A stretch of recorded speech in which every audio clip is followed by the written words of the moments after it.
సాంబశివ నరసింహ అంటే నాకు గుర్తుండి 10 సంవత్సరాల క్రితం నా దగ్గర పనిచేసిన ఇద్దరు ప్రాణ స్నేహితులు. కానీ ఇప్పుడు నేను వింటున్నది ఏంటంటే ఎవరి ప్రాణం ఎవరు తీద్దామని పోటీ పడుతున్న ఇద్దరు శత్రువు. వీటన్నిటికీ కారణం నా దగ్గరున్న సరుకంతా పోలీసులు పట్టుకోవటమే. కేసు కొట్టేశాక కోర్టులో అప్పచెప్పిన సరుకు మొత్తం పోలీసుల సహాయంతో సాంబా తక్కువ ధర కొనేశాడు. ఎంక్వైరీ చేస్తే తెలిసిందేమిటో తెలుసా? పోలీసులకు ఇన్ఫార్మ్ చేసి సరుకు పట్టించిందే వీడు. వీడి వల్ల నాకు వచ్చిన నష్టం 8 కోట్లు.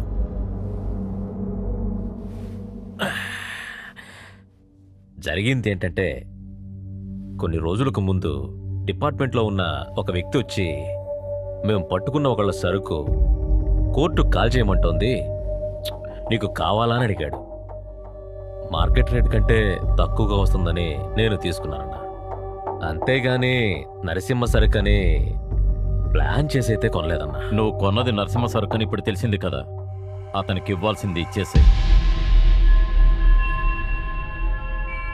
అన్నా, అంటున్నానని ఏమీ అనుకోవద్దు. ఈ వ్యాపారంలో నష్టం వస్తే ఆ నష్టాన్ని తిరిగి ఇవ్వక్కర్లేదని మీరే ఒకప్పుడు చెప్పారు. జరిగింది బిజినెస్, అందుకే ఈ విషయంలో నేనేం చేయలేనన్నా. ఏదో నువ్వు రమ్మన్నావని వచ్చాను, నేను బయలుదేరతాను. అన్నా, నేను చెప్పిన డీల్కి నరసింహ ఒప్పుకుంటే మొత్తం డబ్బు ఇచ్చేస్తానన్నా. అశోక్ చక్రవర్తి చావాలి.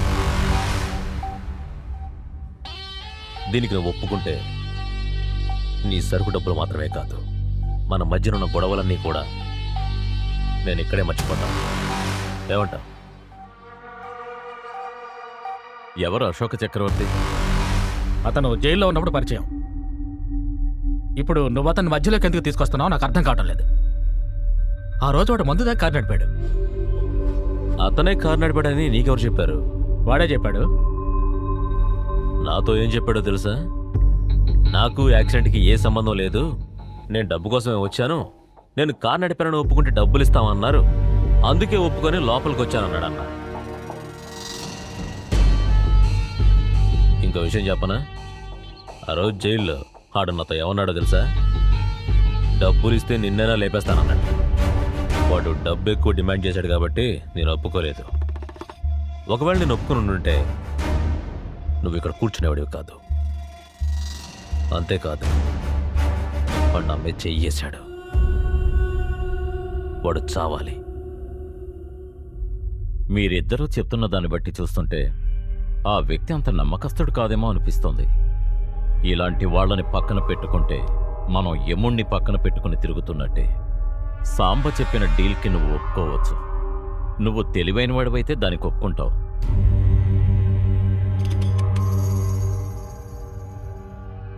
సరే అన్న, నువ్వు చెప్పినట్టు చేస్తాను. సాంబా చెప్పిన డీల్ని ఒప్పుకుంటూ వాడిని చంపేస్తాను. హలో అన్నా, చెప్పన్నా. ఎక్కడున్నావు? చాలాసేపటి నుంచి నీ ఫోన్కి ట్రై చేస్తున్నాను. నరసింహ పిలిచాడన్నా. జైల్లో ఉన్నప్పుడు యాక్సిడెంట్ నేనే చేశానని చెప్పాను కదా, ఆ విషయం గురించే మాట్లాడుతూ ఉన్నాను. అందుకే కొంచెం లేట్ అయింది. ఏంటన్నా విషయం?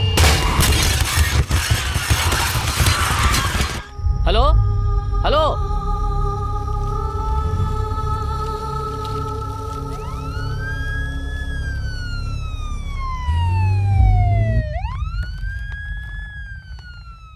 ఎవరమ్మా? ఎవరు కావాలి? అతని కలవాలి సార్. అతన్ని కలవడానికా? లోపలికి రామా. రండి మేడం. ఇంకెవరు వచ్చారు? బురకా లోపల బుట్ట. ఎవరు అశోక్?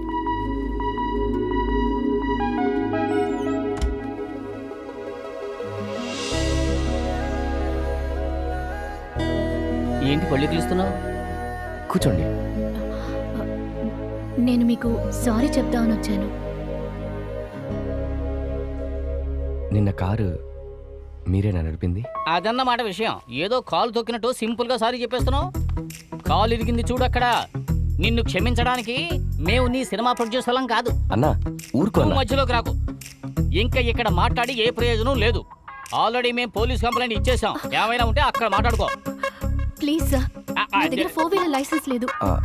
మీరు పోలీస్ కంప్లైంట్ ఇస్తే పెద్ద కేసు అవుతుంది. లైసెన్సే లేదా? అయిపోయా. అన్నా ప్లీజ్, మీరేడు యాక్సిడెంట్ అయ్యాక ఆ మిమ్మల్ని వదిలేసి వెళ్ళిపోలేదు సార్. అంబులెన్స్ కి వెంటనే ఫోన్ చేసి మిమ్మల్ని హాస్పిటల్లో చేర్పించే వెళ్ళారు సార్. పాపం భయపడి రాత్రంతా నిద్ర కూడా పోలేదు. మేం కూడా సెకండ్ షో చూసి రాత్రి అంతా నిద్రపోలేదు. ఇప్పుడు అదా ముఖ్యం.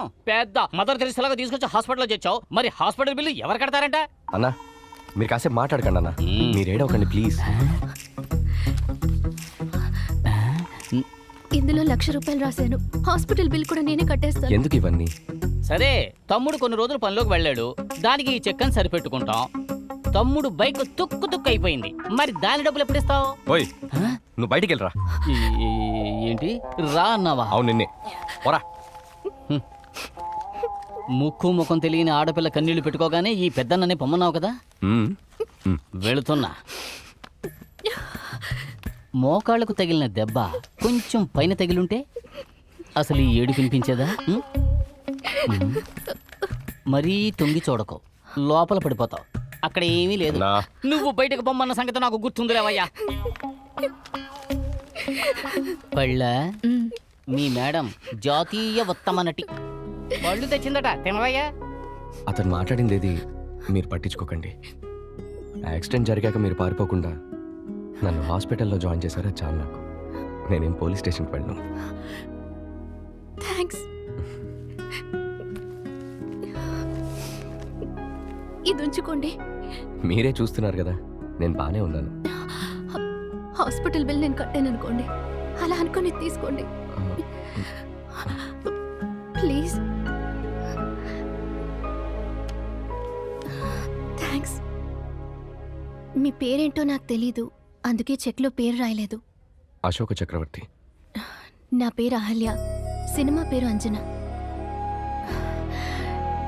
ఇప్పుడు నాకు ప్రశాంతంగా ఉంది. నేను బయలుదేరుతాను. Take care. మళ్ళీ యాక్సిడెంట్ చేయకముందే మీరు లైసెన్స్ తెచ్చుకోండి. తప్పకుండా. Thank you.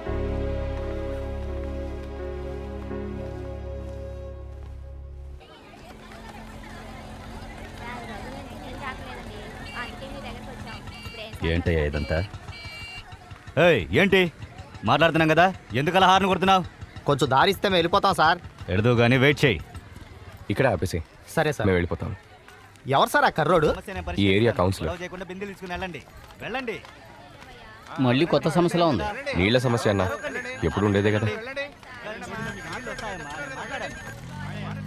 హలో, నేను ఎవరు ఏమిటి అని అడక్కు, చెప్పేది జాగ్రత్తగా విను. నరసింహ సాంబశివ కలిసిపోయారు. వాళ్ళ కాంప్రమైజ్కి ధర నీ ప్రాణం. నరసింహ నిన్ను సముద్రంలోకి వెళ్ళమంటాడు. నమ్మి వెళ్ళావో నువ్వింక తిరిగి రావు. నీకు నా మీద నమ్మకం ఉంటే ఈ నెంబర్కి ఫోన్ చేయి. నిన్ను వాళ్ళ దగ్గర నుండి నేను కాపాడతాను. థ్యాంక్స్.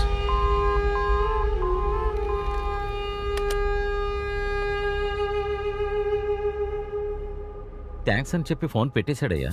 నేను ముందే చెప్పాను కదా సార్, అదో టైప్ అని. వీడి దగ్గర నిజంగానే విషయం ఉంటే కొద్దిసేపట్లో వాడే ఫోన్ చేస్తాడు.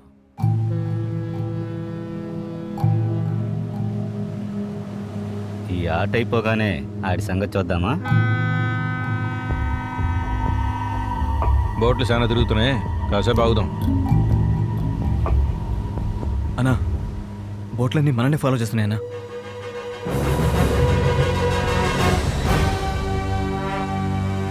ఎవరన్నా ఇల్లు ఎప్పుడు చూడలేదు?